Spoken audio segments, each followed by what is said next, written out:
movie review number 2, and it is going to be of The Dirt. Now, the first one was of Lords of Chaos. Y'all can check that out if you want. I will not get into that, but The Dirt, it is based off the 2001 book by the same name. All 4 members of Mötley Crüe contributed to it. So you would have thought they wouldn't have messed up some of these simple little things they did. I'll get into that here in a minute. But obviously Mötley Crüe is a great band, a ton of great songs, great albums, one of the best bands to come out of the 80s like glam metal scene. But so the movie starts in 1981. They're at the house in Hollywood there. Basically a brief introduction of all the characters, and they're doing some stuff in that scene. I will not repeat here on YouTube, but y'all know what it is. Then it flashes back to 1967, I think, when Nikki Sixx's childhood, gets slapped in the face by his dad. Then it goes forward to 1973, where here's some mistakes that have nothing to do with Mötley Crüe, but just simple mistakes that could have been avoided if the producers and director would learn how to use Google. On his wall in 1973, he has a ton of albums and posters all over. You see a Kiss Alive poster on his wall. Impossible, because that album came out in 1975. So it was not out at the time. And then he goes to flip his chair when he's getting all mad at his mom, yelling at her and whatever. Flips his chair. There's a No Place to Run album by UFO. That album came out in 1980. 7 years off. They messed it up by that much? That's just stupid. And then right under the UFO album is a Kiss debut album, self-titled. That's 1974, so that was not out either. So it would have been impossible for him to have any of that stuff. There was probably more in the room that I didn't notice, but those 3 I noticed pretty clearly.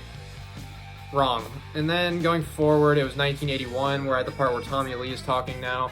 Him and his girlfriend go to see the band London, which this is the night where he first met, Nikki Sixx.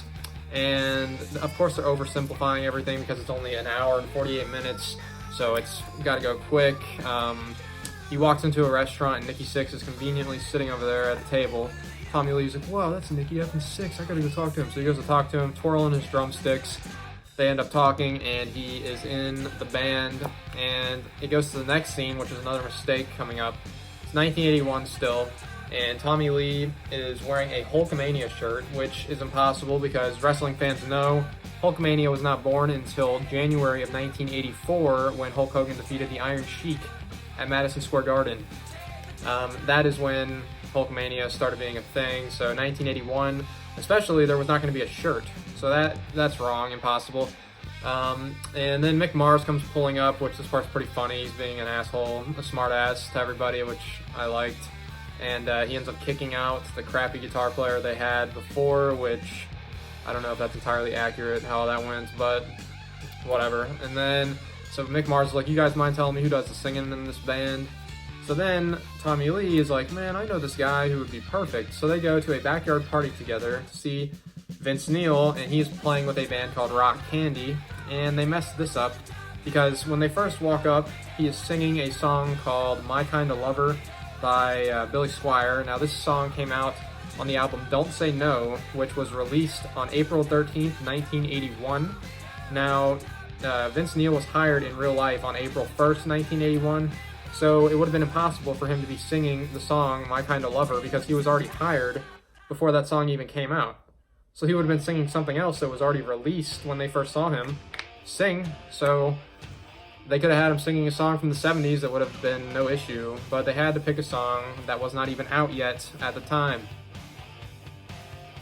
And then going forward, they get to the part where they're going to play their first show. This is another mistake. It's on the Starwood, which is correct. They played at the Starwood for the first time on April 24th, 1981. Their first show, but on the billboard there, or the little board outside the venue, you can see Quiet Riot's name. I guess they were going to be playing the next day, apparently, which is impossible because Quiet Riot was not active from 1980 to 1982 because they broke up for that time. They were together in the 70s and broke up for a little bit and then got back together. So inactive, weren't going to be playing in 1981. Impossible. Another mistake. But I like the scene where, that same scene where they got in the fight at the first concert. That's funny. And then they play Take Me to the Top. That's a great song. And so moving forward, I'm trying to get this right, hold on. I'm sorry, I'm rambling a little bit here, but when Doc McGee first comes into the movie, he punches the guy in the face, And Tom is like, yeah, this is Doc McGee. He's managed Kiss and whoever else. And Mick Mars is like, I hate Kiss. And McGee's like, well, I made them a shit ton of money. He says, I have made them a shit ton of money. That's wrong, because he didn't start managing Kiss until 1995. And at this point, it's about 1981, 82. So he didn't start managing Kiss yet at this point, so that's impossible. Another mistake. And then, I know I'm basically just pointing out all the mistakes. I did think the movie was decent, just there was all these little historical errors. All the characters, all the actors did a good job with the mannerisms and the parts of playing the band members. They did good. And of course the soundtrack is great. That was probably the best part, hearing the songs coming through the TV. All of Mötley Crüe's really good songs. And then I think they should have included the US Festival 83. That's a cool thing they could have included, but I don't know why they did not. Going forward, 1984 here, Razzle. That part was really sad when Razzle died with Vince Neil. But yeah, that was sad. Probably pretty much accurate how that went down. And then, let's see, 84, 85. There's the part with Ozzy Osbourne, which is pretty funny. But I just saw today that Jake E. Lee, who was Ozzy's guitar player at the time, says the part about him snorting the ants is complete bullshit. Didn't happen. Who knows? But that happens. And then the outgrossing contest they did, that was disgusting but kind of funny, where Ozzy licks Nikki Sixx's pee. It's like, what is wrong with you? But they didn't include, Tommy Lee's told stories like this about Ozzy before, where he said that Ozzy was so like drunk and messed up, he went into the hotel room and Tommy Lee's standing there watching him in the hotel room, and Ozzy, this didn't happen in the movie, just real life, Ozzy crapped on the floor, picked it up, and started just smearing it all over the walls and like painting it with his crap, which is disgusting. They didn't include that in the movie, but that's another thing that apparently happened around that time.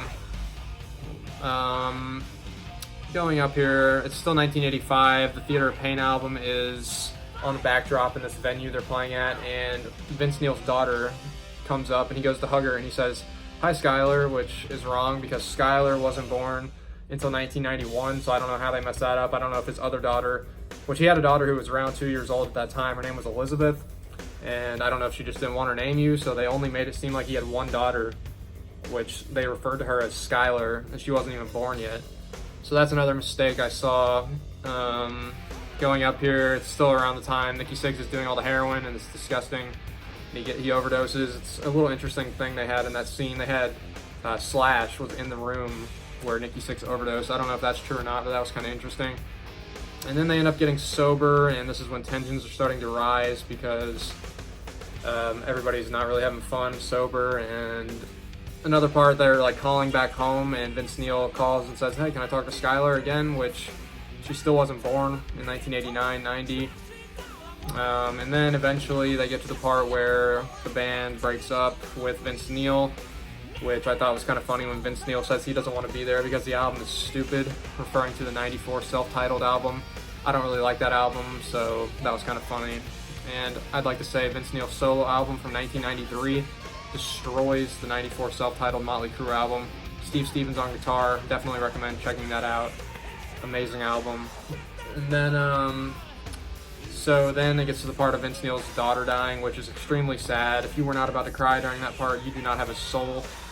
Then it goes on past that. That was Skylar who passed away, sadly. But moving forward here, it's about 96 now, and Nikki Sixx and Tommy Lee are like, let's go on a mission to get the band back together. So they go to the hospital to pick up Mick Mars, which this is another mistake they made, of him getting his hip replacement surgery, which is what they said.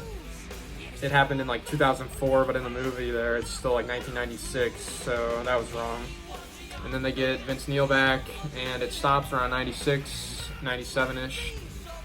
They didn't go any past that because I guess they didn't want to really include the album Generation Swine because it's pretty much a disgrace of an album anyways. I wouldn't want to include it either. But yeah, so overall, the movie wasn't terrible. Definitely very entertaining to watch. A lot of cool music. Characters did a good job. The actors did a good job playing the characters, playing the band members, whatever you want to say about it. But so overall, I'd probably give it about a 7 out of 10, despite all of the historical errors they made. Like, it's not a huge deal, but there was definitely a decent amount of mistakes if you pay close attention.